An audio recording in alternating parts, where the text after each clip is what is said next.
চা বানিয়ে নিয়ে আসলো জাঙ্কুক। তে চা খাচ্ছে আর সেলাই করতেছে। সন্ধ্যা হতেই জিমিন আর সুগা তের বাসায় এসে হাজির, হাতে অনেক অনেক খেলনা আর একটা কিউট বেবির দোলনা। আমার একটা মাত্র বেস্ট ফ্রেন্ডের বাবুর জন্য সামান্য কিছু গিফট। আর আমার একটা মাত্র বেস্টির জন্য এত কিছু। আচ্ছা জিমিন, তুই মেয়েদের জামা আনলি যে, তুই কি শিওর মেয়েই হবে? আরে মেয়ে হবে, দেখিস, আমার আন্দাজ অনেক ভালো। সুগা দেখি ছেলেদের জামা এনেছে। আরে আমার ধারণা ছেলে হবে তোদের, তাই আনলাম। জিমিন অনেক ঝগড়া করলো যে মেয়ে হবে, কিন্তু আমার মতে ছেলে হবে। হয়েছে, ঝগড়া করতে হবে না। বসো তোমরা, আমি চা বানিয়ে আনতেছি। আরেতে বসো, তোমার কাজ করতে হবে না, আজ জিমিন রাঁধবে। কি বললে তুমি? আমি তো রান্না পারি না। আরে আমি আছি না, চলো। জাঙ্কুক তের পাশে বসে একটা খেলনা দিয়ে খেলতে খেলতে বলল, আজ আর নাস্তা করা হবে না, দুইটাই মিলে রান্না করে বোম ব্লাস্ট করে তারপর ফিরবে। তে একটা খেলনা গাড়ি হাতে নিয়ে দেখতেছে। আচ্ছা, কোর্সটা এই 9 মাসে করে নিলে হয় না? জাঙ্কুক তার হাতের খেলনা রেখে তের দিকে তাকালো।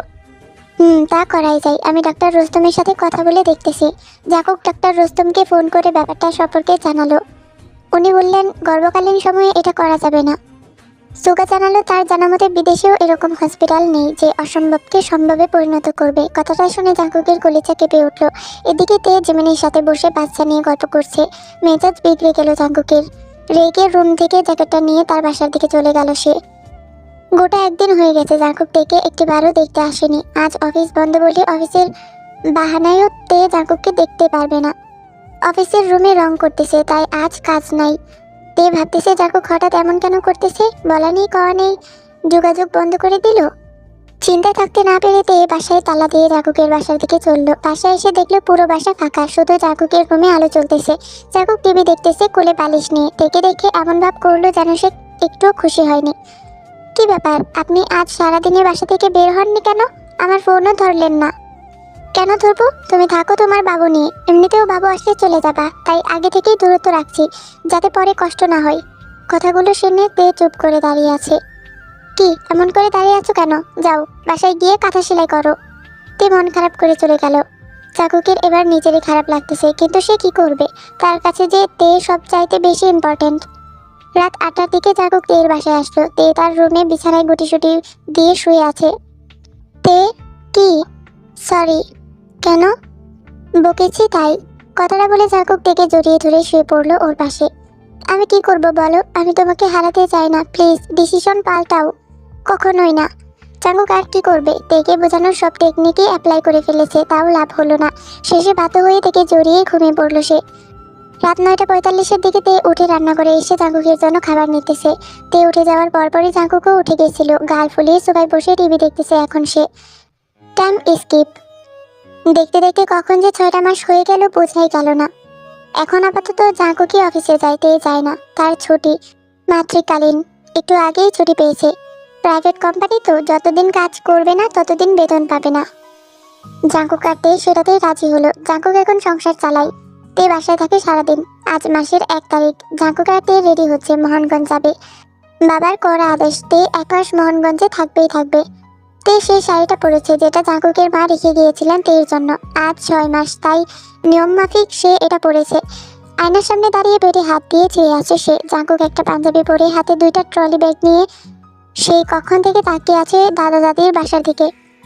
দাদি থেকে আয়াতুল কুরসি পরে ফু দিচ্ছেন, আরো অনেক দোয়া পরে ফু দিয়ে বললেন জলদি চলে আসতে।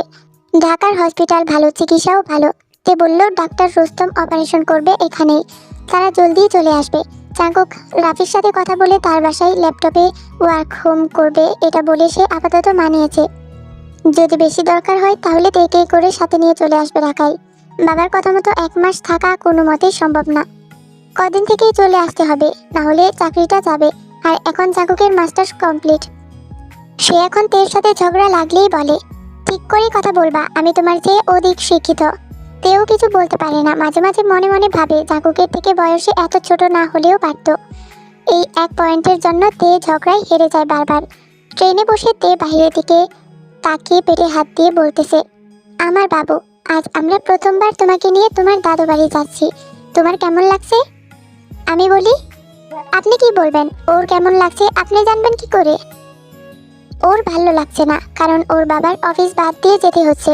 এটা ওর কেন ভালো লাগবে? এখন থেকে বাচ্চাকে নিজের সাইডে করে নিচ্ছেন, স্টুপিড। তো কি সারাদিন ম্যামে করুক এটা তুমি চাও? ব্যাবে করুক সেটাও চাই না। হয়েছে, সে তার মতো হবে, খুশি? এখন চলেন, মোহনগঞ্জ এসে গেছে। চাকুক ট্রেন থেকে নেমে তের হাত ধরে ওকে নামালো। সকালে রওনা হওয়ায় এখন বিকাল হতে চললো, অনেকটা সময় লেগে গেছে। একটা রিক্সা নিয়ে থেকে নিয়ে এবার সে বাসার উদ্দেশ্যে রওনা দিয়েছে। ওমা, বাসার গেটে ফুল টুল দিয়ে সাজানো। গেটের সামনে সবাই গোল হয়ে দাঁড়িয়ে আছে, সবার মুখে হাসি। অথচ আনুষ্ঠানিক বিয়ের আগের দিন ওরা যখন এসেছিল তখন বাবা আর ফুবু ছাড়া কেউ ছিল না, আর আজ কিনা পুরো ব্যাটালিয়ন। তে রিক্সা থেকে নেমে কিছুটা শখ খাওয়ার মতো দাঁড়িয়ে আছে। তোহা এসে জড়িয়ে ধরলো তেকে। লিসা এসে তের ডান হাত ধরে ওকে ভেতরে নিয়ে সোফায় বসালো। তে তো রীতিমতো ভূত দেখার মতো করে মুখ করে আছে। শুধু সে না, জাঙ্কুকেরও মুখের ভাবগতি একই। এরকম সবাই বদলে গেল কেন? ফুবু এসে তের কানের পেছনে টিকা লাগিয়ে দিলেন। লিসা একটা গয়নার সেট এনে সেগুলো থেকে পরানোয় ব্যস্ত হয়ে গেছে। জাঙ্কুক ফ্রিজ হয়ে জুস নিয়ে খাচ্ছে আর সবার কাণ্ড কারখানা দেখে যাচ্ছে। খালা মিষ্টির প্লেট নিয়ে যাওয়া ধরতেই জাঙ্কুক ওনাকে থামিয়ে জিজ্ঞাসা করলো, সবাই এমন বদলে গেল কেন? আরে জাঙ্কুক বাবা, একটা বাচ্চা আসতে চলেছে, এটার চেয়ে বড় খুশি আর কি হতে পারে? তাই বলে এত? আরে এখনো তো হয়নি বলে অল্প স্বল্প করছে, হলে তো সোনা দিয়ে মুড়িয়ে দেবে তোমার বউকে। তবে লিসা আপার এমন বদলে আমিও চমকেছি। হুট করে এত বছর পর এমন বদলালেন, এখন বিশ্বাসই করতে কষ্ট হচ্ছে। শ্যান কোথায়? সে তো তার বন্ধু বান্ধব নিয়ে পিকনিকে গেছে। ও যাক, ভালো। তেকে সাজিয়ে দিয়েছে সবাই। তে জাঙ্কুকের দিকে অসহায়ের মতো তাকিয়ে আছে। ওমা, এবার আশেপাশে সবাই থেকে দেখতে আসতেছে এক এক করে। কি ঝামেলা! তে শরীর খারাপ করছে, এত জার্নি করে এসে এখন আবার সবার হ্যাঁতে হ্যাঁ নাতে না মেলাতে হচ্ছে। পাশের বাসার চারু আন্টি বললেন, তেকে এমন লাগছে কেন? বয়সে প্রবীণ হওয়ায় সবাই ওনার কথায় মনোযোগ দিলেন। উনি তের হাত পা চোখ সব দেখে বললেন, মায়ার দিকে শরীরে রক্ত কম। চাকুক কথা কাটিয়ে এসে বলল, হয়েছে, সব বাদ। আমার বাচ্চার মাকে রেস্ট নিতে দাও তোমরা। সেই বিকাল থেকে সবাই খালি দেখিয়ে যাচ্ছ। বাচ্চা হলে তো মনে হয় 2 দিন ধরে দেখবা। আরে দেখবো না তো কি করব? গায়ের রং কেমন চকচক করতেছে, তুই দেখোস না জাঙ্কুক? জাঙ্কুক চোখ মেরে বলল, ও মা, আমার বউকে তো আমি দিনে 45 বার দেখি। এটা আবার দেখতে হয় নাকি চারু আন্টি? আরে বাপরে, 45 বার? জাঙ্কুক যাও, তেকে নিয়ে তোমার রুমে চলে যাও। ওকে বলো এসব চেঞ্জ করে হালকা পাতলা সুতির শাড়ি পরতে। এই সময়ে এত ভারী শাড়ি গয়না পরে থাকা ভালো নয়। আচ্ছা মা। জাঙ্কুক তের হাত ধরে ওর রুমে নিয়ে গেল। তে একটা সাদা কালো শাড়ি পরে নিল, সব গয়না খুলে। জাঙ্কুকের দিকে তাকিয়ে দেখলো জাঙ্কুক ল্যাপটপ নিয়ে অফিসে কাজ করতেছে মনোযোগ দিয়ে। তে ওর পাশে এসে বসে ওর পাঞ্জাবির বোতাম লাগাতে লাগাতে বলল, তা মিস্টার অশান্ত, আজ কয়বার দেখলেন আমাকে? 34 বার। ওরে বাপরে, তার মানে আরো 11 বার দেখবেন? জি। সব গুনে গুনে? হ্যাঁ। এখন যাও, টেবিলের উপর রাখা এক ঝুড়ি ফ্রুটস সব খেয়ে শেষ করো। কি? এত কেন? তোমার জন্য না, আমার বাবুর জন্য। আমি এত খেতে পারবো না। তাহলে আজ রাতে একা ঘুমাইও অন্ধকারে। আপনি এমন করেন কেন? আপনার তো আর আমার মতো অবস্থা হয়নি, তাই এমন করতেছেন, হলে বুঝতেন। ল্যাপটপটা রেখে জাঙ্কুক একটা কুশন পাঞ্জাবির নিচ দিয়ে পেটের ভেতরে বসিয়ে প্রেগন্যান্ট অ্যাক্টিং করতে করতে ঝুড়িটা নিয়ে বিছানায় আসলো। তে হাসতেছে মুখে হাত দিয়ে। কি দেখো, এখন সব ফল আমি খেতে পারবো। তে জাঙ্কুকের চুল পেরে দিয়ে বলল, আপনি পুরাটাই পাগল, আর তুমি মহা পাগল। কেন? কারণ তুমি পুরাটাই পাগল এমন ছেলেকে বিয়ে করছো। তে হালকা এসে জাঙ্কুকের মুখের দিকে চেয়ে রইল। আচ্ছা, যদি ভয়টা সত্যি হয়ে যায়, আমার জাঙ্কুক কি করে থাকবে? সে কি বিয়ে করবে আবার ওর বাবার মতো? তখন আমার সন্তানকেও কি তার বাবার মতো অবহেলা অনাচার সহ্য করতে হবে তার সৎমা থেকে? আমার সন্তানকে কি আমি অনাথ করে দেব? আমার কাছেও তো কোনো উপায় নেই। আমি অ্যাবর্শন করলেও তার সাথে অন্যায় করা হবে, আর না করলেও ভবিষ্যতে তার সাথে অন্যায় হবে। জাঙ্কুক ল্যাপটপের বাটনে টিপাটিপি করতে করতে তের দিকে তাকিয়ে দেখলো সে চুপ করে ফ্লোরের দিকে তাকিয়ে আছে। তার গাল বেয়ে একের পর এক অশ্রু বেয়ে নিচে গড়িয়ে পড়ে যাচ্ছে। জাঙ্কুক হাত থেকে ল্যাপটপ রেখে তেকে বুকে টেনে নিল। সে জানে তে কেন কাঁদতেছে, তার হাতেও যে কিছু নেই। তে অ্যাবর্শন করবে না, আর না করলে তার লাইফের রিস্ক। এখন তো 6 মাস হয়ে গেছে, 7 মাসে পা রাখলো। এখন চাইলেও অ্যাবর্শন করানো সম্ভব না। তুমি ভেবো না, তোমার কিছু হলে তোমার মিস্টার অশান্ত তোমার সাথে চলে যাবে। তার এই পৃথিবীতে থাকার কোনো অধিকার নেই। বাচ্চা তার দাদার কাছে থাকবে। পরের দিন ভোরবেলায় জাঙ্কুক ডেকে নিয়ে আশ্রমের দিকে চলল। বৃষ্টি এখন আর তেমন হয় না, রাস্তাঘাট পরিষ্কার। আর জাঙ্কুক এখানকার কৃষ্ণচূড়া গাছটার নিচে বসে আছে। জাঙ্কুক কৃষ্ণচূড়া ফুলের কলি থেকে খোসা নিয়ে তেয়ের হাতে নখ বানাচ্ছে, আর তেয়ে আশেপাশে তাকিয়ে দৃশ্য দেখে যাচ্ছে। খালি ক্ষেত, ধান নিয়ে যাওয়ার সময় যে গোড়া থেকে যায় সেটাই আছে এখন। দূরের বড় রোডটায় রিক্সা, বাইক, অটো এসব চলছে দেখা যাচ্ছে। দেখো কি সুন্দর নখ বানাই দিলাম তোমার। ওয়াও, অ্যাজ লাইক রাক্ষসী। আমার বউয়ের হাতে বড় নখ সুন্দরী লাগে। জাঙ্কুকের মাথা থেকে একটা শুকনো বাতা সরিয়ে ওর চুলে হাত বোলাতে বোলাতে বলল, আমাদের ভবিষ্যৎ কি জাঙ্কুক? জাঙ্কুক আরেকদিকে ফিরে বসে কয়েকটা কঙ্কর নিয়ে মাটির রাস্তায় ফেলতে ফেলতে বলল, সেটা তো তুমি জানোতে, আমাকে কেন বলতেছো? তবে একটা কথা মাথায় রেখো, তোমার কিছু হলে আমি থাকবো না। এরপরে তোমার কাছে দুটো অপশন ছিল, একটি সুন্দর জীবন আর একটি আপনজনকে হারানোর জীবন। তুমি দ্বিতীয়টা বেছে নিয়েছো। এর আবার কিসের ভবিষ্যৎ থাকবে? আকাশের দিকে তাকিয়ে বড় একটা নিঃশ্বাস ফেলে বলল, যদিও দ্বিতীয় অপশনেই আমি তোমাকে সুখের জীবন এনে দিতে পারি। আমার মা আমার হাত ধরে বলেছিল সে এই রোগ থেকে সেরে উঠবে। আমার হাতে কিছু নেই জাঙ্কুক, যা হবে তা দেখা যাবে। আপনার জন্য আমি যদি থেকে থাকি তাহলে এই বড় ঝড় বৃষ্টি শেষ হয়ে একটা রংধনু ফুটে উঠবে। মিলিয়ে নিন। সবসময় পজিটিভ হয় না তে, আমার সাথে আজ পর্যন্ত কোনো পজিটিভ হয়নি, সব নেগেটিভ। সবচেয়ে আপনজনকে হারিয়ে এখন আবার আরেকজনকে হারাতে চলেছি আমি। ছেলে হয়েছি বলে কি এত কষ্ট সহ্য করার ক্ষমতা রাখি আমি? আমার মনের ভেতরটা ঠিক তোমাদের মতন, আমারও আঘাত লাগে, বাট তুমি বুঝবা না। তোমার কাছে থাক, যাই হোক, এসব নিয়ে কিছু বলতে চাই না। সব তোমার কারণে হচ্ছে, তুমি খুশি থাকো। কথাগুলো বলে জাঙ্কুক উঠে চলে গেল আশ্রমের দিকে।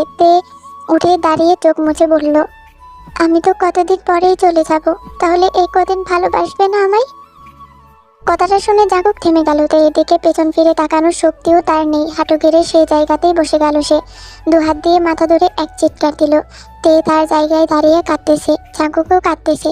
কাঁদতে কাঁদতে বলল, আমি তোমাকে কোথাও যেতে দেব না। তুমি আমার টেকুকি হয়ে আমার কাছেই থাকবে। আস্তে আস্তে জাঙ্কুকের পাশে এসে দাঁড়ালো। জাঙ্কুকের হাত ধরে ওকে উঠতে বলল। দুজনে এবার আশ্রমে এসেছে। জাঙ্কুক তার মায়ের খবর দেখতেছে, আর ডোবার কাছে এসে পেটে হাত দিয়ে বলল, বাপু জানো, তোমার মাকে এই ডোবায় তোমার নানু রেখে গিয়েছিল। কিন্তু কিন্তু আমি এমন করব না তোমার সাথে। আমি তোমাকে বাঁচানোর জন্য সবটা করতেছিও। ভয় পাবা না একদম। তুমি একজন স্ট্রং মায়ের স্ট্রং সন্তান হবে, স্বাধীন হবে, নিজের খরচ নিজে চালাবে বড় হয়ে। ততদিন তোমার বাবা তোমার খেয়াল রাখবে। যদি মাও থাকে তাহলে মাও খুব খেয়াল রাখবে তোমার। টেনশন নিবা না, কেমন? চলো যাই, সকাল 9টা বেজে গেছে। সবাই নাস্তা নিয়ে বসে আছে, হয়তো ওয়েট করতেছে মনে হয়। আরে হ্যাঁ, তোমাকে একটা কথা তো বলতেই ভুলে গেছিলাম। কি? সুগা ফোন করেছিল, জিমিন নাকি সেন্সলেস হয়ে গিয়েছিল। সে ওকে নিয়ে হসপিটালে এখন। সে কি হয়েছে ওর? ঠিক আছে তো? ঠিক আছে, খুশির খবর আছে। কি? Jimin pregnant. আলহামদুলিল্লাহ, এটা তো খুশির খবর। আমার বেস্টও মা হতে চলেছে, আমি অনেক খুশি।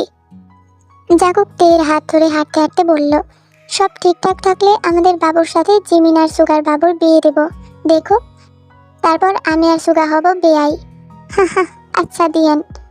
বাসায় ফিরে সবার সাথে নাস্তা করতে বসলো। ফুফু কোথা থেকে এসে হাতে তাবিজ লাগিয়ে দিলেন। মূলত জাঙ্কুকের কথায় তিনি এই তাবিজটার ব্যবস্থা করেছেন। জাঙ্কুক কিছুই বাদ রাখছে না, যেটা দিয়ে সে সেভ করতে পারবে। প্রতিদিন প্রতিটা মুহূর্তে হারিয়ে ফেলার ভয় তাকে শান্তিতে দাঁড়াতে বসতে দেয় না। সকালের নাস্তা সেরে জাঙ্কুকের রুমে এসে জানালার ধারে বসে আছে, মাথা ধরে আছে সেই কখন থেকে। জাঙ্কুককে কিছু বললেই ভেবে নেবে সব শেষ হতে যাচ্ছে। এমনিতেও প্রচুর টেনশনে থাকে আজকাল। মোহনগঞ্জে 10-12 দিনের মতো থেকে জাঙ্কুক আটতে ঢাকায় ফিরে আসলো। সকাল থেকে দাদির পায়ে ব্যথা উপেক্ষা করে কয়েকবার দেখে গেছেন তিনি। জাঙ্কুক অফিসে গেছে, জিমিন তাই কাছে এসে থাকতেছে। ও প্রেগনেন্ট হলো কয়েকদিন আগে, আর ওর বাবা মা যখন শুনলো তারা বিয়ে করার জন্য মিথ্যা বলেছিল যে জিমিন প্রেগনেন্ট, এটার জন্য তেমন বকা দেয়নি তারা। তে শুনে বেশ খুশি হলো। ও তো ভাবছে যেদিন তারা সত্যিটা জানবে সেদিন বিরাট বড় একটা ঝড় হবে। জিমিন রান্না করবে আজ। কিছু কিছু শিখেছে, যেমন আলু ভর্তা, ডাল, ডিম ভাজি এসব। কিন্তু অলি এসে বলল দাদি বলেছেন আজ তিনি খাবার পাঠাবেন। জিমিন যেন রান্না না করে। জিমিনও প্রেগনেন্ট, এটা তিনি জানতে পেরে আজ ওদের জন্য রান্না করতেছেন উনি। সুগা একটা প্রাইভেট ব্যাংকে জব পেয়েছে ব্যাংকারের, তাই জিমিনের বাবা জিমিনকে সুগাদের বাসায় থাকার অনুমতি দিয়েছেন। জাঙ্কুক দুবার ফোন করে তের খোঁজ খবর নিয়েছে। দাদি অলিকে দিয়ে খাবারের বাক্স উপরে পাঠিয়ে দিয়েছে। তে আর জিমিন খেয়ে দিয়ে এখন দুজন মিলে ঘুমাচ্ছে। জাঙ্কুক সন্ধ্যায় বাসায় ফিরেছে সুগার সাথে। সুগা যাওয়ার সময় জিমিনকে নিয়ে যাবে। দুজনে এসে দেখে তাদের বউরা ঘুমাচ্ছে। দুজনেই স্বস্তি পেল তাদের সুস্থ সবল দেখে। দেখতে দেখতে সেই যন্ত্রণার সময়টা এসে পড়লো। অ্যাবরেশন, মৃত্যু, কোইন্সিডেন্স, এইসব নিয়ে ভাবতে ভাবতে 9টা মাস কেটে গেছে। কখন যে কেটে গেল বোঝাই যায়নি। জাঙ্কুক এক পলকের জন্য দেখে চোখের বাইরে করতেছে না। তার চোখে পানি এসে এসে ভর্তি হয়ে যাচ্ছে বারবার। দেখে বুঝতে দিচ্ছে না যে সে কতটা কষ্টে আছে। আজ সকাল থেকে অবশ্য তের নিজেরই ভয় করছে, তবে তার নিজেকে নিয়ে না, তার বাচ্চাকে নিয়ে। জাঙ্কুক 3-4 জন লোক রেডি করেছে, তারা এমার্জেন্সিতে থেকে রক্ত দেবে। ডাক্তার বলেছেন বিকেলের দিকে হসপিটালে যেতে। কিন্তু তের সকাল 10টা থেকেই শরীর খারাপ শুরু হয়ে গেছে। পেটের অসহ্যকর যন্ত্রণায় কাতরাচ্ছে সে। জাঙ্কুকের হাত মুঠো করে ধরে এপাশ ওপাশ করছে শুধু, আর বড় বড় করে নিঃশ্বাস নিচ্ছে। জাঙ্কুক দেরি না করে ওকে নিয়ে সেই মুহূর্তেই হসপিটালে চলে আসলো। বেডে ওকে শুয়ে দিয়ে ডাক্তার রুস্তমকে আসতে বলল সে। সমস্যাটা অবশেষে দাঁড়িয়ে পড়ল, আর তা হলো বাচ্চা বের করার এখনো কিছু করেনি কেউ, অথচ এখন থেকে ব্লিডিং শুরু। জাঙ্কুক ঘেমে একাকার, শুধু চিৎকার করে বলতেছে আমার কিচ্ছু লাগবে না, আমার তেকে লাগবে, আপনি ওসব বাদ দিয়ে আমার তেকে বাঁচান। তে কাঁপতে কাঁপতে বলল জাঙ্কুক এসব আপনি কি বলতেছেন? একদম এসব বলবেন না, আমার আমার বাচ্চার কিছু হবে না। কথাটা বলতে বলতে তে জ্ঞান হারিয়ে ফেলল। ডাক্তার রুস্তম আরও একজন ডাক্তার ডেকে আনলেন। নার্স একজনের তুলনায় বেশি আনলেন। ওনার সেন্স আনতে হবে, এই অবস্থায় সিজার করানো যাবে না কোনো মতেই। এমনিতেও এত ব্লিডিং হচ্ছে, সিজার করলে ক্ষতি হয়ে যাবে। জাঙ্কুক বাইরে দাঁড়িয়ে ছটফট করতেছে, তাকে ঢুকতে দিচ্ছে না কেউ। সুগা জিমিন এসে গেছে। বাবা আর বাকিরা মোহনগঞ্জে থেকে রওনা দিয়েছে ঢাকার উদ্দেশ্যে। তের জ্ঞান ফেরানো ট্রাই করতেছে নার্সরা মিলে। তে চোখ খুলল প্রায় 15-16 মিনিট পর। চোখ খুলেই হাত বাড়িয়ে দরজার দিকে দেখিয়ে বলল জাঙ্কুককে আসতে দিতে। রুস্তম নার্সকে ইশারা করলো। নার্স গিয়ে দরজা খুলে জাঙ্কুককে বলল তে ডাকতেছে আপনাকে, ভেতরে আসুন। জাঙ্কুক সাথে সাথে রুমে ঢুকে গেল। পাশে এসে তের হাত ধরে নিচে বসে ওর কাঁধে মুখ নিয়ে ওর মাথায় হাত বোলাতে বোলাতে বলল কিছু হবে না তোমার তে, আমি তোমাকে বাঁচাবো, প্লিজ সাহস রাখো তে। জাঙ্কুক আমি আমি আর বাঁচবো না, আপনি আপনি বাচ্চাকে বাঁচান প্লিজ। জাঙ্কুক কথা বলতে পারছে না, মুখ দিয়ে কথা বের হচ্ছে না তার। সবাই এখন এমন একটা সিচুয়েশনে আছে, না পারছে রক্ত দিতে, না পারছে ডেলিভারি শুরু করতে। আমি আগেই বলেছিলাম এমন রিস্ক নেবেন না। এখন আমি ঠিক করে বলতেও পারবো না আদৌ আমি কাকে বাঁচাতে পারবো। তে জাঙ্কুকের হাত খামছে ধরে আরেক হাত দিয়ে জাঙ্কুকের মাথা ধরলো। জাঙ্কুক আমি আমি আমি আপনাকে অনেক ভালোবাসি, আপনার মতোই তেমনি বাচ্চাটাকেও ভালোবাসি। সে তো আপনারই অংশ, আমি আমি তো তাকে মারতে দিতে পারি না। তার খেয়াল রাখবেন, একটা ভালো মা আনবেন তার জন্য। সবসময় তার চোখের দিকে তাকাবেন, সে ভালো আছে নাকি খারাপ ঠিক বুঝতে পারবেন। তাকে একা থাকতে দেবেন না জাঙ্কুক।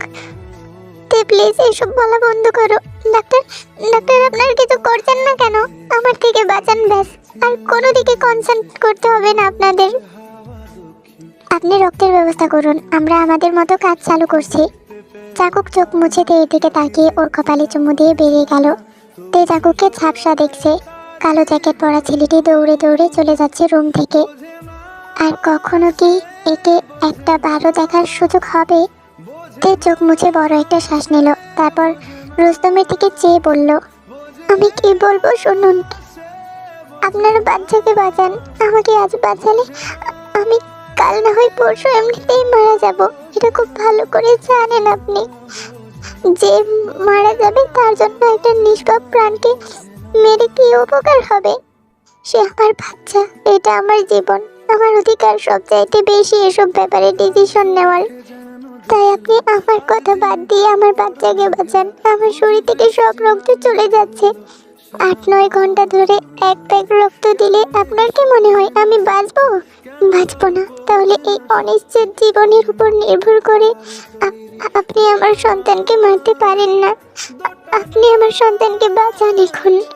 সিজার করতে হলে করেন, তাকে ঠিকঠাক মতো এই দুনিয়াতে নিয়ে আসেন। আমারটা ভাবতে হবে না আপনাকে। জাঙ্কুকের কথা শুনবেন না। সে জানে না আমাকে বাঁচালেও আমি 2-1 দিনে ঠিকই মরে যাব। তাহলে কেন আমি আমার সাথে করে বাচ্চাকেও মেরে দিয়ে যাব? তা হয় না। আগে আগে বাচ্চাকে বাঁচানোর চেষ্টা করুন। ঠিক আছে রুদ্র, সিজার করার ব্যবস্থা করো জলদি। তে হাতের দিকে তাকালো। জাঙ্কুকের দেওয়া সেই চুড়ি, যেটা জাঙ্কুক ওকে ওর জন্মদিনে দিয়েছিল। হাতটাকে বুকে ধরে সে আরেক দিকে ফিরে গেল। জাঙ্কুক রক্তের ব্যাগ নিয়ে ছুটে এসেছে। ডাক্তার বললেন সিজার করতেছেন। 10 মিনিট আগেই সিজারের কাজ আরম্ভ হয়ে গেছে।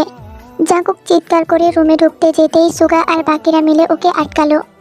তে তে তুমি এটা কি করলে? তুমি আমার কথা রাখলে না তে।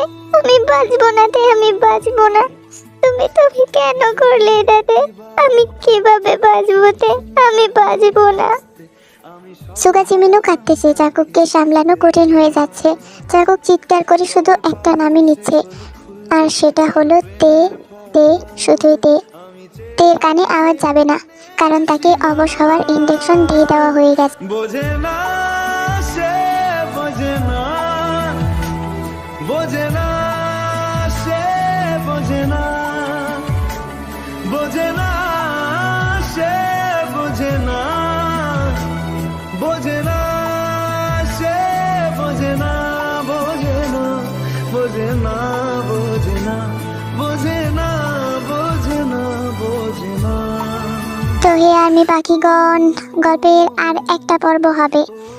আর এই গল্পটা যারা আগে দেখছিলা, এই গল্পটা আমি আগে আরো 2-3 বারের মতো ডাবিং করেছিলাম। তো যারা আগে দেখছিলা তারা অবশ্যই জানো যে সামনের পর্বে কি হতে যাচ্ছে। আর যারা নতুন দেখতেছো তারা একটু ওয়েট করো। যাই হোক, বেশি ওয়েট করাবো না, খুব তাড়াতাড়ি দেওয়ার চেষ্টা করব। তো তোমরা যারা যারা নতুন দেখতেছো গল্পটা, তারা অবশ্যই কমেন্টসে জানাইবা যে তোমরা নতুন দেখতেছো। তো তাহলে আজকের জন্য এখানেই থাক। ইনশাল্লাহ বেঁচে থাকলে দেখা হবে নেক্সট পর্ব নিয়ে। তাহলে আল্লাহ হাফিজ, বাই বাই, সঙ্গেও।